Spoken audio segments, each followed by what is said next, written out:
वैवर्त ज्ञानवर्त गुणवर्त घोषून बरोबरती भारती वाचे सुसे त्यांचे चरण पुस्तक रेणुका मातेच्या दरबारामध्ये रम्य रामायण जीवनाचे व्यथा कमी करणारे रामायण मन रमवून घेणार मनमोहक असणार हमेशा करता पुन्हा पुन्हा ऐकण्यासारखं हे परम सनातन जुनं पुरातन असणारं हे रामायण आपल्याला ऐकायला भेटतंय आणि तेच रामायणाचा युद्धाचा प्रसंग आहे. इंद्रजित स्वतः युद्धाला आलेला आहे आणि त्या युद्ध असताना तो लक्ष्मणाला बाण न मारता कारण घरचा बेहजन लंका दहन होऊ लागली लंका संपू लागली याच्यामुळे संपू लागली आणि ते युद्ध बघण्यासाठी म्हणजे विभीषणावर बाण सोडू लागला.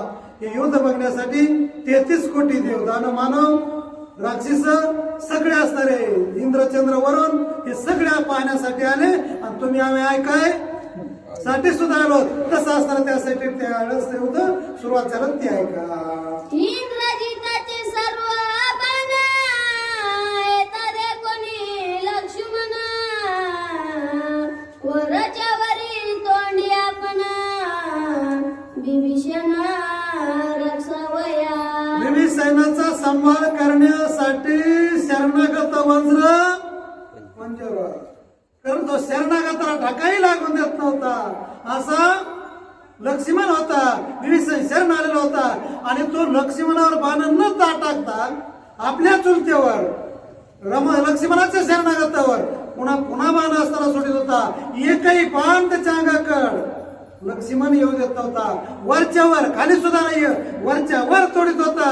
त्याला इंद्रजितचा चेहरे करत होता. धन्य लक्ष्मण म्हणून गेला. छेदोनी इंद्रजिताचे बाण त्याही कर्माचा अभिमान स्वमुख्य नवदे लक्ष्मण गंभीर पूर्ण संग्रामी. लक्ष्मणानं जेवढे इंद्रजिताचे बाण सणासन आले ते त्याला अत्तर तोडले आणि तोडल्यावर असताना पुन्हा लक्ष्मण शांत झाला. इंद्रजिताने असा प्रकर्म केला असता तर त्यानं स्वतःच आपलं वर्णन करून घेतलं असतं कारण तो मगाच गरजत होता आणि तसा लक्ष्मण गरजला नाही शांत उभा राहिला. काय करतो इंद्रजित याचा असणारा पुढचा मार्ग सुद्धा लागला ते ऐका. विभीषण शरणागत कोणी लाविताची हात त्याचा करावया घात सावचित सौमित्र. विभीषण हा आपला शरणागत आहे. त्याला कोणी हात लावेल त्याचा घात केल्याशिवाय मी राहणार नाही ही प्रतिज्ञा असणाऱ्या लक्ष्मणाच्या मनात होती ध्यानात होती. म्हणून तो पुन्हा काय करतोय हा इंद्रजित याच्याकडे असणारा लक्ष लावून होता. जर कोणी याला हात लावला त्याचा हात काढेल जर कोणी बोट केलं त्याचं बोट काढेल जर कोणी डोळ्याला असणारा पाहिलं त्याचा डोळा काढेल हे लक्ष्मण असणारा मनात सुचून बसला होता. इंद्रजिता प्रति लक्ष्मण सोय सांगता आहे आपण पुण्य प्राय लागती बाण अंगवन तुझ नाही. यावेळेस असणारा स्वतः लक्ष्मण सांगू लागला हे इंद्रजिता तू असणारा एवढे बाण मारले पण तुझ्या बाणामध्ये जोर नाहीये पराक्रम करण्याचा पुरुषार्थ नाहीये मात्र बडबड करण्याचं असणारं बरंच तुझ्याकडे तोंडी बांधवलंय ते माझ्यापाशी चलत नाही असा लक्ष्मण असताना इंद्रजिताला बोलू लागला. कपटे भस्म स्वैर्य व्रती नाही सामर्थ्य ना शक्ती रणिवल घसी किती निलस निश्चिती तू. या वेळेस असताना तो लक्ष्मण म्हणू लागला तू आता पस्तोर केलं मुकाट्यानं असताना बाण मारले षडयंत्र केलं कपट कारस्थान केलं आणि असताना ब्रह्मपासा मारला नागपास असताना त्या ठिकाणी अनेक असताना बाण बाण हे सगळं मुकाट्याचं कारस्थान आहे तुझं. तुझ्या जर सामर्थ्य असतं तर आज जसा लढतो तसा लढ तुला असताना वीर पुरुष मी मानेन असा लक्ष्मण असताना समोरासमोर बोलू लागला. ऐसे बोलून लक्ष्मण घ्यावया इंद्रजिताचा प्राण दुर्धर विधिले पैबान रणविंदान असं असताना वर्म खोचून लक्ष्मण इंद्रजिताला बोलला दुर्धरचे का बाण येत निवर घट जो धनुष्य हातामध्ये धरला बाण धनुष्यावर लावलं आणि पुन्हा आव्हान दिलं इंद्रजित आता सावध. इंद्रजित रथगत आपण त्यांशी लक्ष्मणे विदोन बाण होम कवच शोभायमान पडिले छेदून रणभूमी. ज्या वेळेस लक्ष्मणाने असताना बाण मारला त्यावेळेस इंद्रजिताला सोन्याचं कवच होत हृदयाला म्हणजे पोटापासून ते लाकडे मिसळून कातडे असेल बघा, जर त्याच्यावर कातड किती जरी जर लाकूड टोचलं तरी त्याला काही टोचत पोटाला काय होतं ते कातडाच्या वर. तसं असताना त्या ठिकाणी कवच होतं. त्या कवचाला बाण लागला. लक्ष्मणानं सोन्याचं कवच तोडलं. त्याला लंका सोन्याची होती, सोन्याचं कवच तयार करायला लागत नाही. तसं कवच असताना कितीतरी तयार केले होते आणि म्हणून त्याला असताना जखम झाली नाही पण कवच तोडून लक्ष्मणानं पाळलं. पुढे काय केलं बाळा? वर्षणीय शरदाई गाये कवच केली रंगोई शोभेल कलगीत भूताई नभोमंडई जेवितारा. आकाशामध्ये जसं असताना तारा चमकावून का पाहतोय चमकावा तसा असताना ते कवच चमकू लागला. प्रथम लक्ष्मणानं कवच पाळलं आणि पाळल्यावर असताना हिराही चमकू लागला, कवचही चमकू लागला. त्याला असताना प्रकार कसा झाला तो ऐका. कवच छेदोनी सत्वर निदडा इंद्रजित झुंजार गायवट केला जर्जर वाय रुधिर सर्वांगी. निधडा वीर असताना इंद्रजित होता. 33 कोटी देवाला इंद्रजित म्हणलं की असताना तराला सुटत होता, काम येत होता. पण लक्ष्मणाने ज्यावेळेस खरा समोरासमोर रणभूमीत आला त्यावेळेस असताना सळूस पळूस असताना कडून त्याला सोडलं. मी युद्ध करावा काही तर असताना एक प्रकारे समोरासमोर लढावं. नेमकं काय करावं हे इंद्रजिताला सुसाना झालं. म्हणून वर्ज्य प्राय दुर्धर शर वर्मा विदिता सौमित्र मूर्छित पडला निशाचर महावीर इंद्रजित. वज्र प्राय असणारे वज्रासारखे बाण लक्ष्मण असताना इंद्रजिताच्या दिशेला सोडू लागला. इंद्रजिताने असताना वरचीवर जखम होऊ लागल्या आणि इंचवर बाण लागू लागले. त्यावेळेस इंद्रजित विचार करू लागला. घ्यावे लागली अर्धा चंद्री प्राण पागळला शरीरी इंद्रिये तटस्थ व्यापारी दरेवरी पाडिली. त्यावेळेस असताना कोण पडला? सरपंच कोण पडला? स्वतः असताना त्या ठिकाणी इंद्रजितच पडला. अर्ध चंद्र बाण मारला आणि अर्ध चंद्र बाण मारल्यामुळे त्यावेळेस असताना त्याला बाण लागल्याबरोबर तो कोमात गेला, मूर्छेला आली आणि धरणीवर असताना कोसळला. त्यावेळेस असताना नेमका रक्तबंबाळ झाला.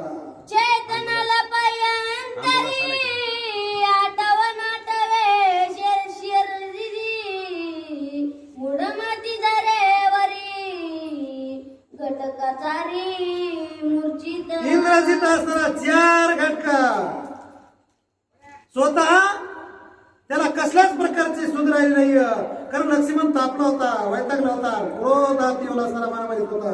म्हणून तो 4 घटका 4 तास असताना मूर्छेच्या अवस्थेत गेला आणि तिथे गेल्यावर असताना शांत पडला. लक्ष्मण सुद्धा थोडा शांत झाला. उपलब्धी येता जाना इंद्रजित होता सावधान भोगते पाय आपण देख लक्ष्मण रंगी. त्या वेळेस असताना स्वतः लक्ष्मण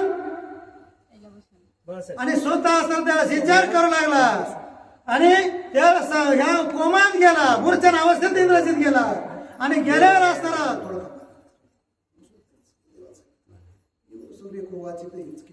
लोडवर आल्यासारखा वाटायला. कुळी कन्या पुत्र होती सात्विक हृदयाचा हरिक वाटे देवा. वाच वाच. आणि हे एवढ्याशापणे हे वया मग कही का असं तो कमी बरं का गाव सोडून एवढं मात्र तो लेकर वळा चांगले केलं, सुसंस्कार लावले. हे आमच्याच्यानं झालं नाही. मग आम्ही मग संस्थेत ठेवले पण पोरं लोक त्याने संस्था नाही केली पण नोकऱ्या केल्या. असो त्यावेळेस असताना स्वतः इंद्रजित मात्र मूर्छेच्या अवस्थेत गेला, कोमात गेला आणि कोमात गेल्यावर असताना पुन्हा सावध झाला आणि सावध झाल्यावर असताना त्यावेळेस भावताली बघू लागला आणि भावताली बघितल्यावर त्याला लक्ष्मणच पुढे दिसला. शेळ्या चारणाला शेळ्या झोपडी सुद्धा शेळ्या दिसतात, गाय चारणाला गाय सुद्धा झोपडी दिसतात. तसं असताना म्हशी चारणाला काय गाडो दिसतो, काय दिसणार काय? तसं असताना त्या ठिकाणी त्याला नेमका लक्ष्मण पुढे दिसला. लक्ष्मणाला पाहून हे कोमात गेलं. एक असणारी परिस्थिती अशी की यदा कदाचित तो कोमात गेला. कोमात म्हणजे समाधी अवस्थेत गेला, तो मूर्छा अवस्थेत गेला. आणि एक मोठ्या घरची बाई, गरीब घरची बाई होती, ती म्हणजे लक्ष्मण कोमात गेला, लक्ष्मण कोमात गेला किंवा इंग्रजीत कोमात गेला. ती म्हणजे मोठी लोक आहेत, कोमात जातील नाही तर विमानात जातील, कुठं बी जातील. आणि ते मूर्छा अवस्थेत गेले, सुधीवर नाही, याच त्याला भान नाहीये. त्याच्यामुळे असणार आमचं लेकरू कसं बी असो गोड वाचतंय, वाचा बाबा.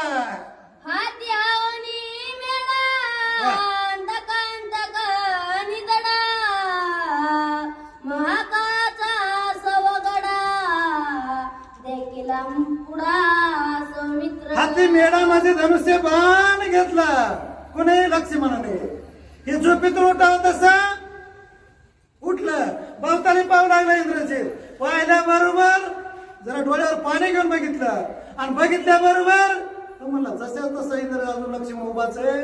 मी आता इथून पळून जाऊ का युद्ध करू? मी करू काय? लक्ष्मणाचा खटा टोपा देखोनी युधाचा साटोपा इंद्रजिताशी आला कप रणा विदर्भ. ह्या इंद्रजितानं लक्ष्मणाचा साठोप पाहिला, पराक्रम पाहिला, हवा पाहिले. ते म्हणलं असं युद्ध करून काही आपल्याला लक्ष्मण आवडत नाहीये, काहीतरी आता कारस्थान करावं लागतंय. म्हणून बाळा निदडा देखोनी लक्ष्मण इंद्रजित झाला कंपायमान पावनियात दान करावयाचे दना विचार. निधळा असताना लक्ष्मण वीर सूर शिरोमणी असताना महारथी समोर पाहिला आणि पाहिल्याबरोबर समोरासमोर लढून काही होत नाहीये. ते म्हणले याला मुकाट्यानंच बाण मारला तर लक्ष्मण आपल्याला आवरतोय, नाही तर आवरत नाहीये.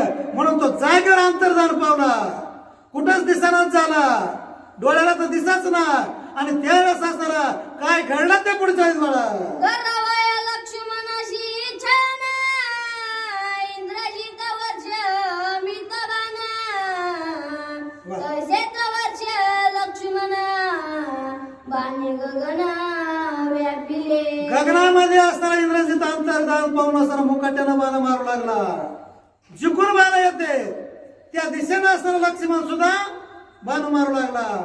आकाशामध्ये पृथ्वीवर जिकडून सूर्याचे किरण येते तिकडे असताना फक्त बाणच बाण झाले. जसा या लग्नाचा मंडप घालावा तसा बाणाचाच मांडव झाला.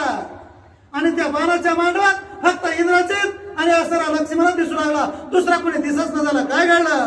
बाण वर्षाचा तो वीर राणी उठला रणद्वारा बाणी नेली दरा बाणी अंबरा व्यापी. ज्या वेळेस असताना इंद्रजित आकाशातून बाण सोडू लागला ढगाच्या आडून, त्यावेळेस निस्ता धुरळाच धुरळा. बिगर डांबरी सगळं सोडून होतं काय पहिला बाजारातून बैलगाड्या मागे जात होते त्यावेळेस निस्ता धुरळाच उन्हाळ्यामध्ये व्हायचा चालता सगळ्याच्या महिन्यात. तसा धुरळा वर्णालीवर तसा धुरळाच धुरळा जसा होत होता तसा धुरळाच धुरळा असताना महाराज जिकडं पावा तिकडं बाण कुठून येतोय. मात्र लक्ष्मण अचूक संधानी होता, वीर होता, सूर होता, शिरोमणी होता, धनुर्विधीमध्ये प्रगत होता. म्हणून जिकून बाणाचा आवाज येत त्या दिशेने असताना बाण सोडत होता. तरी असताना हा इंद्रजित अंतर्धान पाहून समोर कुठं दिसत नव्हता, बाण सोडण्यास बी राहत नव्हता. बाण यदा कदाचित लक्ष्मणाला लागत होते कारण बाण कुणकुण येते त्याचा अचूक निदान सापडत नव्हतं. म्हणून लक्ष्मणाला बाण लागत होते. त्यावेळेस घडलं काय माय? प्रभू राम 30-31 घ्या.